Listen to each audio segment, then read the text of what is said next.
नमस्कार मित्रांनो, तर स्वागत आहे तुमचे आमच्या यूट्यूब चॅनलवरती। मित्रांनो, सोशल मीडियाच्या जगामध्ये चिन्मयी मांडलेकर याबद्दल मोठी बातमी समोर येत आहे की चिन्मयी हा आता आपल्याला छत्रपती शिवाजी महाराजांच्या भूमिकेत दिसणार नाही। तर काय आहे संपूर्ण माहिती हे आज आपण आजच्या व्हिडिओमध्ये सविस्तरपणे जाणून घेणार आहोत, म्हणून व्हिडिओला शेवटपर्यंत नक्की पहा। मराठी चित्रपट सृष्टीमध्ये छत्रपती शिवाजी महाराज यांच्या अभिनयासाठी चिन्मयी मांडलेकर यांना ओळखले जाते, परंतु नुकतेच यांच्या मुलाच्या नावावरून यांना ट्रोल करण्यात आले। त्यामुळे यांनी इंस्टाग्रामवर पोस्टमध्ये समस्येचे निराकरण केले आणि असे म्हटले की त्यांच्या मुलाच्या नावामुळे होणारी टीका आणि नकारात्मकतेमुळे यांच्या कुटुंबाला मोठा त्रास झाला। यामुळे छत्रपती शिवाजी महाराजांच्या भूमिकेत यश मिळवूनही त्यांना आता त्यांची भूमिका थांबवणे भाग पडले। चिन्मयी यांनी छत्रपती शिवाजी महाराजांच्या जीवनावर आधारित 8 भागांच्या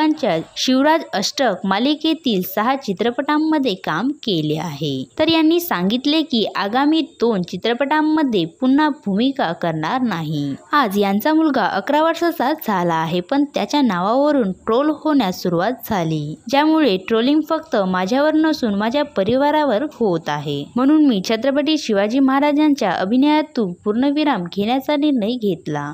चिन्मयी मांडलेकर यांच्या निर्णयावर तुमचे मत काय आहे हे आम्हाला कमेंट्स करून नक्की सांगा व असेच नवनवीन व्हिडिओ पाहण्यासाठी आमच्या यूट्यूब चॅनल सबस्क्राईब नक्की करा। धन्यवाद।